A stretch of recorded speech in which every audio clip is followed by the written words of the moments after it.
But one of the most important things that we've been doing over these past 2 nights, and then this evening, is making sure that we can connect the rest of our audience, literally the thousands of viewers, to our playwrights, to our artists. And, we want to make sure that we can give them the opportunity to speak. We were getting questions in our Facebook, in our YouTube, and on our website. And so I just want to go ahead and bring up our next playwright, yeah? Let's do it. Okay, cool. Ladies and gentlemen, everybody, regardless of how you identify, Miss Shashone Lambert Short, the playwright of Mother's Boyfriend is an Ass. Hi, everybody. I'm good. Can you hear me? Yes, absolutely. I'm good. Okay, I can. Great. Well, first thing I want to do is say cheers and congratulations to you, because that script, the moment we read it, we knew that was something we wanted to include in our festival. It's just an amazing piece of work. I thank you. I appreciate you both and everybody behind the scenes. Like, this has been amazing. So kudos to everybody. Thank you. Can you talk to us for a second about this piece? No, back up. Talk to us a second about yourself. How did you get involved in theater? When did you start writing? How did you embark on this journey? I always loved acting. I started writing because there weren't any roles for me. I wasn't satisfied with what was out there. So I was just like, instead of complaining, I'm literally just going to start writing. And that's how it was formed. It wasn't, when I first started, I was just like, I'm an actor, give me my script, let me know where I'm standing, my blocking. I don't want to think about nothing. Sure. I'm an actor, like, that's it. Right. But then I realized, like, as a Black female, I can't really rely on just that. You know what I mean? I have to do more about it. And that's where the whole writing thing came from. And a passion just came from it. I didn't even know I liked writing. I didn't even know I could write. I just did it. So thank you, Jesus. I mean, for you to say that and to have written that piece is like, what? How? Yeah. I'm having like some cognitive dissonance right now. Where is this piece for you in your journey then as a playwright? It feels like, and I could be misinterpreting you, but it feels like you're still or having recently embarked down that path. Is that accurate? I still consider myself an emerging playwright. I've written so far 2 full-length plays. This is kind of like my first one act, but I'm still trying to find my way, trying to figure out like how you even go about getting produced and all these other rules and regulations and all this other stuff. So when I got that email from you guys, I was like, yes, like whatever you need me to do or whatever you need me not to do, like just let me know and I will do it or not do it. Like it's all good. It was interesting. Go ahead, Alexis. No, go ahead. I just said it's such an exciting time. What's really interesting is, this process is obviously different from other processes, right? Like if we were in the same city and we were producing your work for the first time, there's a way in which you could have stopped by the theater, you could have had conversations with us, checked in on rehearsals in a more tangible way. Was it difficult for you just kind of letting the piece go in that sense because of the circumstances? Maybe because I'm new, it just wasn't difficult to me. I was just like, I think a lot of it came from me just trusting you guys and just knowing that you believe in art. You believe in art written by Black people. So I don't need to worry about someone looking at my script and not seeing these characters as anything less than human. I don't have to worry about that because that's always my biggest fear as a writer. You know what I mean? I don't want these characters to be judged. I don't want you to look at them as if their stories aren't important or as if there's people out there who can't relate to the story. So because I didn't have to worry about that, I was just like, take the script. Like, I don't need to be in rehearsals. Unless you have a question for me, I'm so good. Just let me know when the show is. And yes. Really, I'm glad. Well, it's nice to hear you say that. And one of the things that struck me, and I know that we talked about this when we all spoke before, was that you actually wrote into the script. I think that's the first thing that struck me, and I was like, "Ooh, yes!" It's on like the first page. Well, after the title page, it's on the first page in the character descriptions. And you wrote something to the effect of, these people are full human beings. They're not stereotypes or tropes. Don't be fooled by how they speak. They're highly intelligent, highly emotional people. And I just really appreciated that. And also it makes me sad that we have to write that in scripts in order for that to be the case. But I mean, you said, like, what is it, I guess, what kind of characters do you generally think you feel drawn to, or what types of stories do you generally like to tell? Is this kind of in the world that you like to live in, or? I just like to take everyday people in normal situations and just write about that. I always say, like, my pieces, you can literally take anybody and put them in there and it could possibly work. But I write specifically for Black actors and Black actresses because based on the statistics that were said before, 65 to 75% of contracts are given to white people. So I'm a Black person, so I'm going to write to give Black people work. So, it'll just be everyday, like the story that I wrote, just everyday life and just exploring it, because everyday life is ups, there's downs, there's beauty, there's tears, there's heartbreak, there's everything. And it's so interesting. So I just kind of just focus on just real stuff that I've gone through, stuff that I know that other people have gone through, just real life situations is kind of, I guess, my playwright's voice is what I'm learning about myself. Yeah, one of the things that was also just fascinating about the play is how there was this really heavy, like, topic lying underneath the surface the whole time, just like riding there, but we didn't really know what it was. And then the characters were so funny. We were like, at first I was like, is this a comedy? And then I was like, oh no. And I got to the end when we read it, and it reminds me, honestly, I guess what led you to write it that way? Because it reminds me a lot, completely different pieces, completely different writing styles, but a similar cultural phenomenon of finding humor in not funny situations. So I'm just curious. I think you talked about it yesterday. I think you mentioned how comedians sometimes with Kevin Hart, like, laugh at my pain. Mm-hmm. Sometimes stuff is just so, like, heavy. And of course, cancer is a heavy subject, but I didn't want that to be the heartbeat of the piece. Because you still have to live. Cancer patients, they still have to live. They still have to survive. They still laugh. They still cry. They still, they ponder about what's life going to be when I'm not here. Have I, did everything that I needed to do while I was here for the time that I had. So I didn't really want to mention it at the beginning, because I feel like that would have been like on everybody's mind. Oh, she's probably just, you know what I mean? So I just kind of wanted to just have the real life experience, and then just, that's where it came from. That's where all her questions came from. That's where she wanted to know more about her son. That's where it all came from, because she knew she had limited time. Yeah, it was like, sorry, go ahead, John. No, I was just going to say, what was beautiful about your piece was the simplicity of it.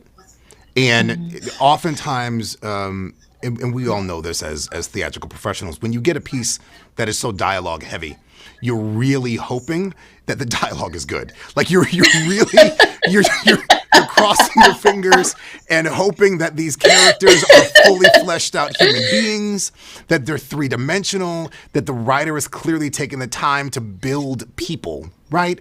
And not kind of two-dimensional caricatures. We've been talking a lot for the past 3 days about the importance of agency. And what I find so interesting is that we keep on coming back to normal, everyday people, whether it was making Bond or Papa Jennings, like coming back to this idea that we as Black individuals are full in exactly who we are and deserve the ability to have just regular everyday stories. When you started writing this piece, and for that matter in the other works that you have and that I know that are probably bouncing around in the back of that artist brain of yours, is that intentional? Is the idea that you want to write just kind of normal everyday life stories for us an intentional practice, or is that just kind of what came out here? I feel like it's now becoming intentional because I make this story real quick. Last year, I was a reader for a company, and I helped them choose the plays that their company was going to produce. Predominantly white company, and I was, of course, the token Negro.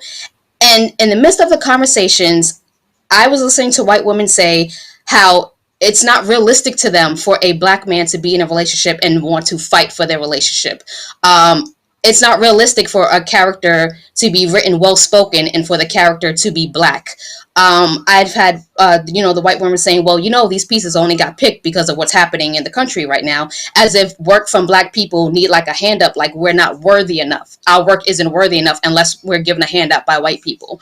So from that, it's now becoming intentional for me to write characters of just real normal life. So it can become a normal thing that a black man stays with his family. He fights for his family. He's a provider. He's a king. You know what I mean? I want to normalize that.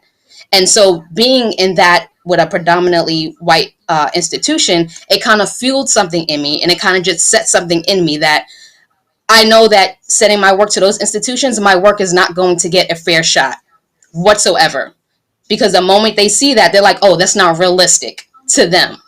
So I was just like, you know what? That's absolutely fine. That's cool. I will continue to write what's in my heart and what's in my soul and what I feel like needs to be seen about Black people as a whole. Well, wow. And I also just want to say, Shashone, just to kind of, so David Carroll, who is our co-executive producer, when he read your play, he was like, I love this play. This is exactly the kind of plays that I want to produce and that I want to do. So I just want to like say that to you to, I guess, impart a little bit of hope that not everyone has the viewpoints of the woman who you interacted with and had that unfortunate interaction with.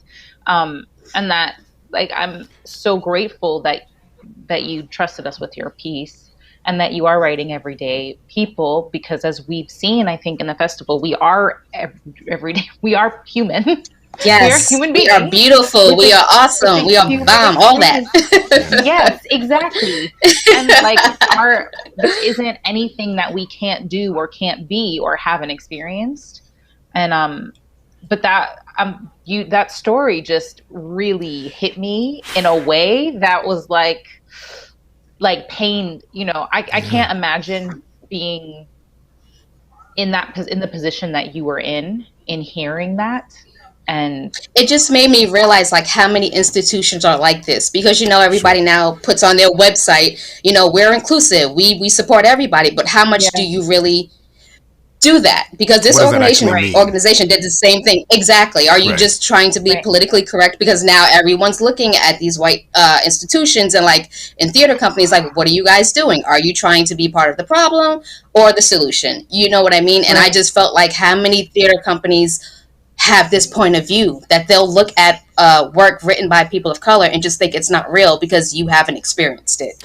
And it's so unfair, Yeah, it's interesting because it brings up for me, we've had our Sister Cities program for the previous 5 weeks leading up to the festival and doing educational conversations.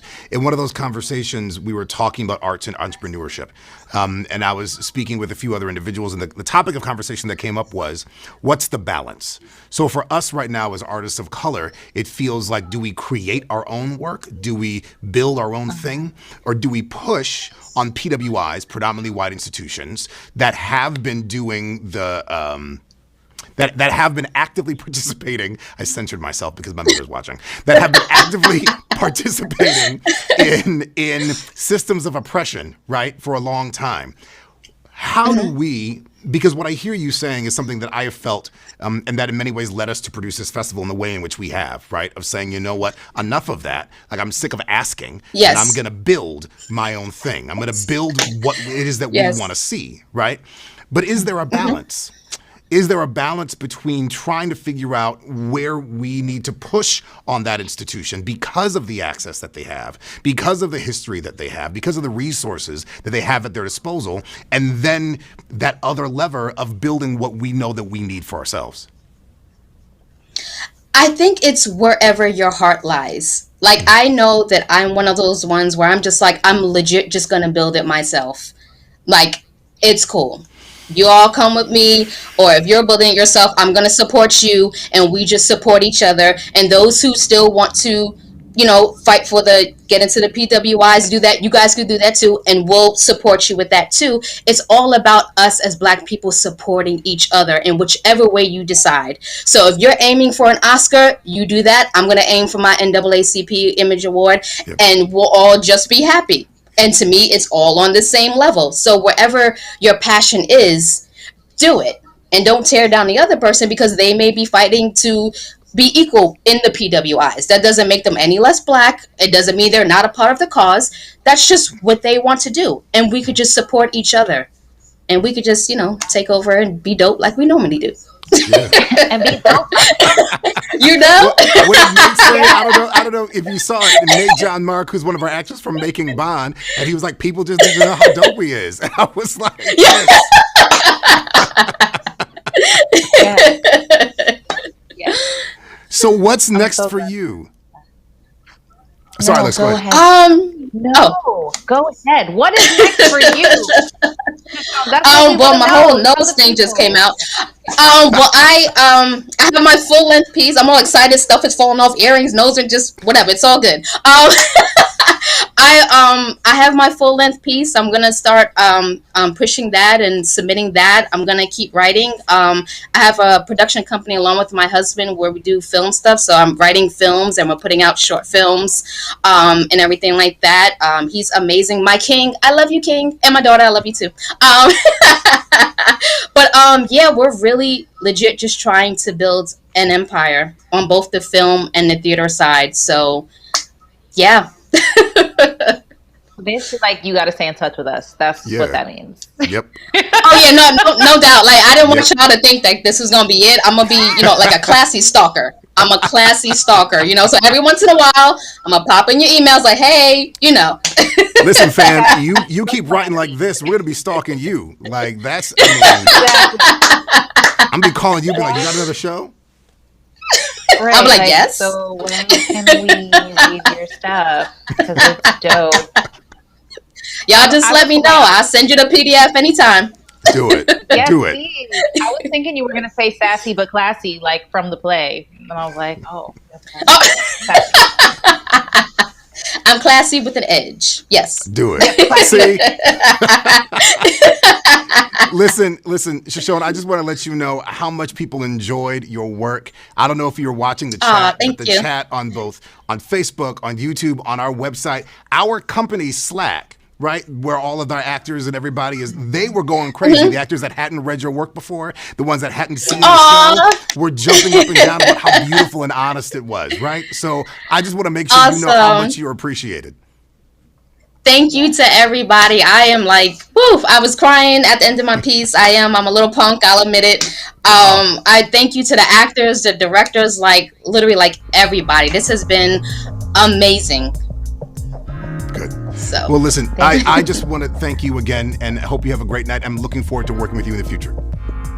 Yes. Love you guys. Love you, bye.